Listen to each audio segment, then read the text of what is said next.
Welcome to ચેતુસ kitchen. આજે આપણે બનાવીશું ચોખાના લોટનું ખીચું। એના માટે આ એક વાટકીના માપનો મેં અહીંયા ચોખાનો લોટ લીધો છે। આ છે આપણે પાપડનો ખારો લીધો છે। આ છે લીલા મરચાંની પેસ્ટ, આ છે નિમક અને આ અડધી ચમચી જેટલું આપણે અહીંયા જીરું લીધું છે અને અંધણ એટલે કે જે આપણે ખીચું બનાવવા માટેનું જે પાણી મૂકવાનું હોય ગરમ એ પાણી અહીંયા લીધું છે। તો હવે આપણે માપ કરીને પાણી રાખશું। જે વાટકીનું આપણે લોટનું માપ લીધું એ વાટકીથી જ પાણી લેશું આપણે।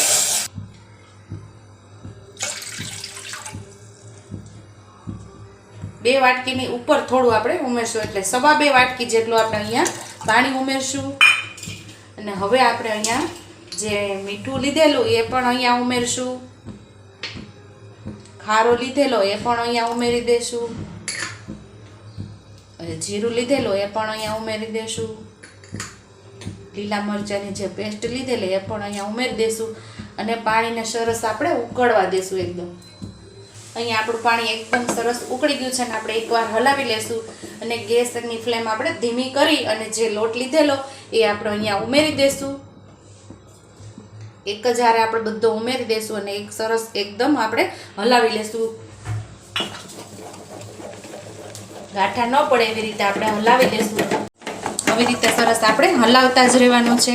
અહીંયા આપણે લાકડાનો આપણે તવીથો લીધો છે, એની જગ્યાએ તમે આપણે જે રેગ્યુલર વેલણ હોય રોટલી બનાવે એ વેલણથી પણ આપણે હલાવી શકીએ છીએ। અહીંયા આપણે તવીથો લીધો છે।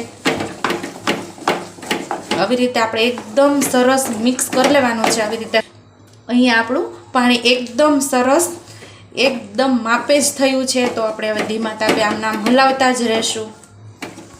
અહીંયા 1 ચમચી જેટલું આપણે તેલ ઉમેરશું। આ બધું મિક્સ કરી અને નીચે આપણે તાવડી રાખશું અને તપેલી ઉપર રાખી અને ખીચું આપણે બાફવા રાખી દેશું। હવે આપણે નીચે મીડિયમ ફ્લેમ રાખશું અને ઉપર તપેલી રાખી અને 5 થી 7 મિનિટ સુધી આપણી ખીચું આપણે એમાં થવા દેશું। વરાળમાં આપણે ડીશ ઢાંકી અને થવા દેશું।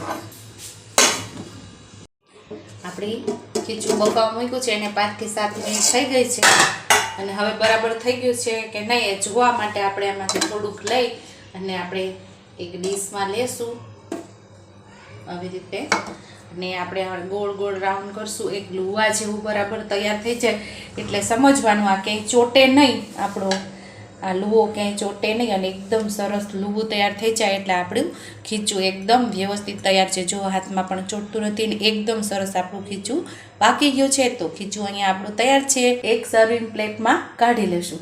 તો એ આપણું નાસ્તા માટે ખીચું તૈયાર છે। તો એના માટે આપણે 1 ચમચી અહીંયા તેલ ઉમેરશું અને લીલા ધાણાથી આપણે ગાર્નિશ કરીશું અને થોડું લાલ મરચું અહીંયા સ્પ્રિંકલ કરશું।